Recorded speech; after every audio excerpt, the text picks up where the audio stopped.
Yeah, I mean, you know, I don't want to do too much. I personally like to do original tracks more than I like remixing my own stuff because I'm always trying to get onto new things. But, you know, it's imperative to, you know, when you're doing a re-release, you want to get other mixes on there. You know, you don't want to just release the same thing. You want to give something extra that you can get. And, you know, I try to treat the remixes as I do the tracks. I try to put as much as I can into it and try to make it as original as possible. That if the vocals weren't in, like, the original, whatever it is, if, like, Police Behavior, if the original samples weren't in there, it still would hold up as a track by itself. Next. No, great. You know, I mean, Todd, the major labels, you always used to remix for kind of Sony and you know, I mean, the Ginter record, yeah. and you've done various bits and bobs. Is there any kind of remix work coming for bigger artists, or are you just basically concentrating on spreading the message on iRecords? Right now, basically, we don't go hunting for remix work, you know, and it comes in spurts. It usually is triggered off by something. Right now, it's a little dry, but you have to take that opportunity to work on original material, which is good. I've also, you know, I mean, the thing about remix work, it's great, quick money.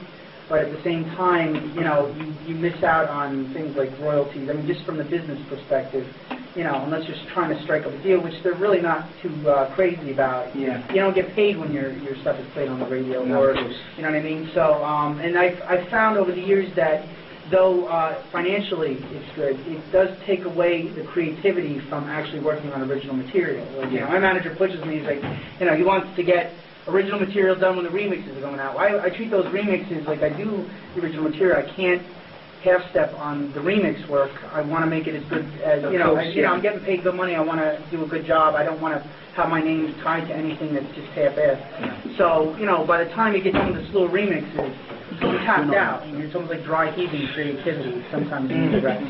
How do you find, you know, I mean, with the advent of the internet and downloading music, are you going to be offering stuff on a download exclusively, or are you going to stick with CD and plastic? No, you know, I've been talking to my manager about it. Really, see, the problem is the operation's small, so things are time-consuming. We really need to get on top of getting the label set up before downloading. But there's a lot, you know, especially on an independent label, to get that together, to set it up, to have downloadability. I do have to say, and I will continue to say this, like, you know, and I'm not saying that I've never gotten anything downloaded, but the concept of downloading for free is destroying independent record labels. You know, it's like, you know, I'm not a millionaire. I'm you know, whatever. No, I'm not. I can pay my bills, but I can say that downloading has affected record sales. It's affected the ability to earn an income on an independent level, and I think it's trickling over into, you know, I mean, the major labels, they'll always have their major acts to push. It's like a slot machine. You're going to push your Britney Spears. You're going to push all your R&B acts and stuff like that. But for an independent label, you know, to cut sales in half, you know, might not seem like a lot because it's on an independent level, but it is destroying the ability for small labels to make money. And there's been a definite drop. It's gotten worse over the last 3 or 4 years. So. There's too many of these people offering this stuff free. Yeah, and I think a lot of people think that, you know, well, he's making enough money or whatever. It's not that big of a deal, but it is. I mean, it's not like these are just things that are just being mass produced. You know, a lot goes into it. So to have it, you know, ripped off, it's not a good thing. Of course. Next question. You talk about people ripping off your tunes, and like I know you've had a lot of people bootlegging some of your old stuff. Like, if you made your stuff more available, like bringing out, I mean, a lot of tunes that you play today, I mean, I want them, but I can't get them. I'm never going to get them unless somebody goes out and bootleg it. No. Make it available. I'll stop you there. Sorry, Todd. You know, I mean, I'm kind of speaking with Joe, which is Todd's manager. We're exclusively going to be offering some represses exclusively via the store. We've done the Sunshine Brothers and MC Ward exclusively, but we're working on some other things, catalogues and things. So hopefully we'll be able to rectify that legally, so we can all learn some change. And also you have to realize that the stuff on the major labels, you know, once you do a remix, you don't have the rights to that remix. I could maybe put out the instrumentals of it, but you know, I can't do that. And also the stuff on Nervous Records, I was just starting out. So I don't have rights to all the old Nervous stuff. I mean, Nervous Records is technically out of business, but, you know, I mean, I could rip them off myself and do that, but it would really be, you know, I don't want to start making waves on a you know, behind. Is there no way you could like have a little word with them and like? Look, You'll make money, they'll make money. See, the thing of it is, you know, I'm not trying to, you know, to have a beef with anyone, but the thing of it is, you know, Nervous Records, granted, I had, my early stuff was put out on there, so I always, you know, I can owe them that for getting it out there. But, you know, I wasn't treated that fairly with things. I mean, they put out Nervous Innovators. I never got a phone call that CD was being put out. You know, I mean, that's just a lack of respect, a bad, you know, business.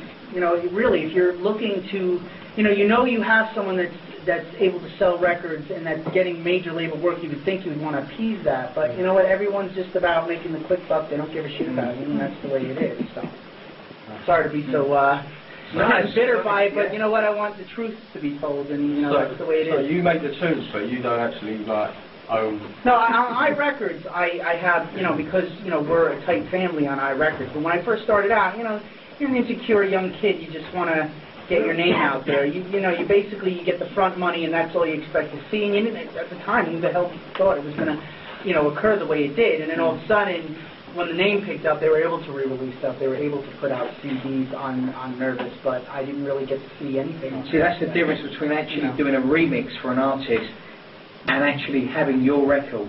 You know, when you're working for another label, you're down at the mercy of the other label, and that's it. You get paid a fee for doing a remix. Then they can go and sow the seed with, with your... What's my biggest record you would say overall that's, you know, gotten played over the years? As I Am. I didn't see 1 cent. That's crazy. Yeah, you're playing that today. Yeah, I'm just saying. I mean, I'll support the record. That's a remix, though, isn't it? What's that? That's a remix. You ain't going to see your remix fee, aren't you? Well, but I didn't. I did it for free for Roger S. and Eddie Cologne at the time, and even that, like, you know, it's like it's just like Roger S. What's that? No, it was originally on an American label. Yeah, it was on Sounds of One. A lot of songs requested, didn't they? Yeah, they did. But I'm just saying, like, it's, you know, when it happens a lot. You know, an artist breaks through, or you know, a producer breaks through. You know, the stuff you first put out, you're gonna do it for cheap. You're gonna try to make a name for yourself. I mean, it just so happens that those happen to be the biggest records because they're the first of their kind, and you know, they're great, absolutely classic stuff. Really, really good.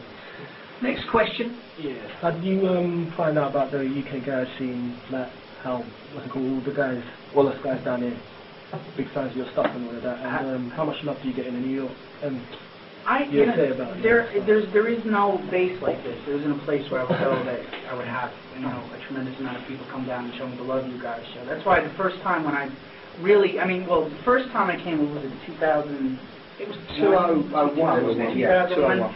And this was the first, being down here was the first experience, you know, to just be around a fan base. And that was amazing in itself. And then a year later, was New Year's Eve with EZ for 4x4, and that was just, you know, when you're hearing people cheering for you. I mean, like, I knew I had a following. Obviously, I was getting work, but to actually see it, you know, hear it for yourself, that was crazy. You know, so I don't take that stuff for granted. You know, that's good. Do you get any love from like the guys in the States or like the house guys over here? You know, the thing is that there's pockets out there, pockets in the States. I mean, you know, the United States is huge, so you know, I'll get people calling, you know, texting or emailing about getting gigs out there.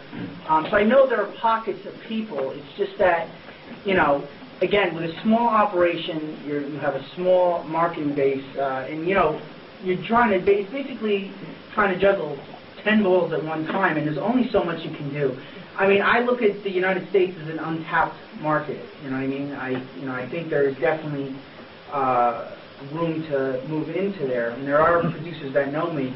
But unfortunately, at least on the East Coast, the main focus in music right now is R&B and rap and house music in general. You know, you have the subliminal records that have their own, you know, they tap the market and they have their own sound, people like that, done well for themselves. But, you know, it's not what it was years ago. Thank God you guys are still supporting it. You want to kind of remix a country and western artist? That would be the thing. You know, it's funny you said that. One of my friends that I know from church came to one of my gigs. He said, you know, this stuff is just like, you know, you can dance to it like country and western, which I thought was kind of